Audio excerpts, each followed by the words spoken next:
नमस्ते my YouTube family, कैसे हो? आई होप सब अच्छे हो गए। आज हम बताएंगे रामायण के बारे में आपको। ठीक है। अयोध्या में राजा दशरथ जी होते हैं। उनकी 3 बीवियाँ होती है। कैकेयी होती है, कौशल्या होती है, सुमित्रा होती है। और जो होती है तीनों की बेबी नहीं होते हैं, तो वो ऋषि सिंगा मुनि के पास जाते हैं और एक हवन करवाते हैं और वो एक बाउल में खीर देते हैं। तो वो पहला बाउल जो होता है वो कौशल्या को देते हैं, जिनका बेटा होता है राम। और दूसरा जो होता है वो बाइट जो होती है कैकेयी को देते हैं, जिनका पुत्र होता है भरत। और दोनों ही अपने अपने कौर का एक एक बाइट सुमित्रा को देते हैं। तो हाँ, और तो उनके 2 पुत्र होते हैं, लक्ष्मण और शत्रुघ्न। तो कौशल्या जी का राम, कैकेयी का भरत और सुमित्रा के 2 पुत्र लक्ष्मण और शत्रुघ्न होते हैं। और हमारे जो है ये चारों जाते हैं, बड़े होके आते हैं। फिर इनकी जो है राजा जनक की बेटी के साथ शादी हो जाती है। सीता माता की शादी राम जी से होती है और मांडवी की शादी हमारे भरत जी से होती है। लक्ष्मण जी की शादी उर्मिला से होती है। शत्रुघ्न की शादी जो होती है सुकीर्ति से होती है। अब राम जी का राज्याभिषेक होने जाता है, क्योंकि वो श्रेष्ठ पुत्र है, बड़े बेटे हैं, इसलिए जो है मतलब बड़े पुत्र, पहले ही रिवाज था कि बड़ा पुत्र जो है राजगद्दी ही करेगा, हाँ, सिंहासन पे। तो बड़ा पुत्र का राज होगा। तो राम का राज्याभिषेक होने जाता है और भरत और शत्रुघ्न भरत के ननिहाल जाते हैं। तो ये बात जो है कैकेयी को पता चलता है कि ये भरत का राज्याभिषेक होने जा रहा है। तो वो जाता है, कैकेयी के मतलब मंथरा जाती है, कैकेयी को भड़का देती है। कैकेयी को कहती है, मंथरा कहती है कि आप बताओ, अगर जो है राम राज्य बनेगा, राजा बनेगा, तो हमारा जो है कैकेयी, ये तुम दासी बन जाओगी और वो रानी बन जाएगी, कौशल्या रानी बन जाएगी और तुम दास बन जाओगी और तुम्हारा पुत्र भी दासी बन जाएगा। तो वो कहते तो मैं क्या करूं, बताओ मंथरा, तुम ही बताओ क्या करूं। तो मंथरा बता देती है, कहती है जब तुमने इंद्र भगवान और राजा दशरथ से लड़ाई हुई थी तो 2 वचन मांगे थे। ठीक है, उन्होंने 2 वचन तुम्हें दिए थे और 2 वचन तुम्हारे उधार है। वो 2 वचन जाके मांग लो तुम मुझसे। पहला, राम जी की जगह एवं भरत का राज्याभिषेक होना चाहिए। और दूसरा हमारा जो है बेटा, दूसरा क्या है, राम जी को 14 वर्ष का वनवास होना चाहिए। तो वो इसलिए वो कहते हैं ठीक है। भारत राजा जनक नहीं तैयार होते, लेकिन राम जी को ये बात पता चलती है तो वो तैयार हो जाते हैं और वो चले जाते हैं 14 वर्ष के लिए वनवास। ठीक है। हाँ, फिर उसके बाद क्या होता है, जब भरत और शत्रुघ्न आते हैं ननिहाल से वापस और वो माता को, सीता माता और क्या बोलते हैं हमारे राम जी और लक्ष्मण जी को ढूंढते नहीं मिलता है। और जब बात पता चलती है कि मेरी माँ ने एवं कैकेयी ने ही उनको जो है 14 वर्ष का वनवास दिया है, तो वो अपनी माता से घृणा करने लगता है और वो कहते हैं कि आज से तुम मेरी माता नहीं हो। और फिर वो राम भैया को ढूंढते ढूंढते, राम जी को ढूंढते ढूंढते वो जाते चित्रकूट में, जो है राम और भरत का मिलाप होता है। और फिर वो कहते हैं कि भैया चलो वापस।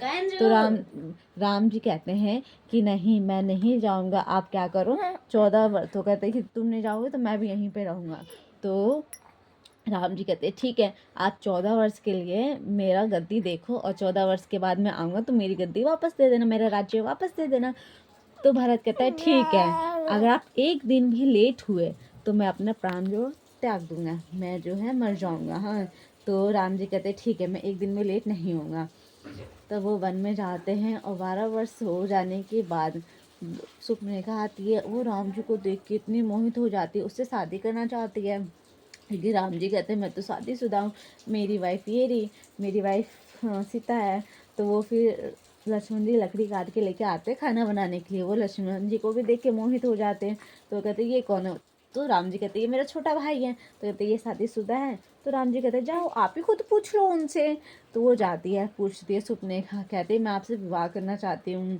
हाँ, तो कहते सॉरी मैं नहीं कर सकता। हाँ, तो वो कहती अच्छा, इन दोनों तुम दोनों इस लड़की के लिए ही वो कर रहे हो, मैं इस लड़की को ही मार देती हूँ। वो जैसे ही सीता माता का गला जाती है दबाने, तो क्या करते हैं लक्ष्मण जी उनके नाक काट लेते हैं।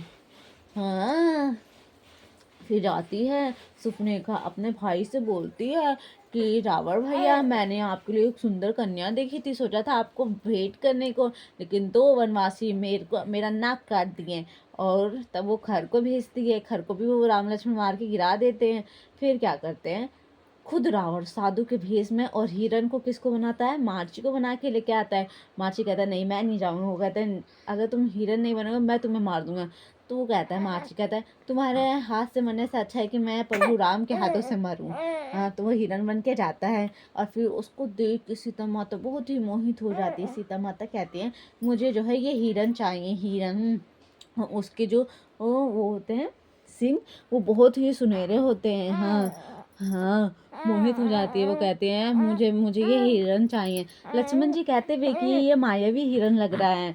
तो राम जी कहते हैं मेरी पत्नी ने पहली बार धर्मपत्नी ने कुछ मांगा है तो मेरा फर्ज बनता है उनको कुछ देने का। तो इसलिए जो है वो जाते हैं हिरण के पीछे। हाँ, और हिरण के पीछे जाते हैं। हिरण के पीछे जाते हैं और हिरण को वो मारते हैं। तो हिरण क्या कहता है, राम सीते लक्ष्मण ऐसे करके वो मरता है। फिर लक्ष्मण कहता है कि नहीं ये भैया की आवाज़ नहीं है। सीता माता कहते नहीं ये भैया की ही आवाज़ है तुम्हारी, जाओ। हाँ, वो नहीं जाता है, लेकिन वो कहता है ठीक है माता मैं जा रहा हूँ, लेकिन लक्ष्मण रेखा खींच के जा रहा हूँ, इसको आप पार मत करना। वो कहते ठीक है। वो उधर चले जाते हैं राम जी को बचाने के लिए, लक्ष्मण जी।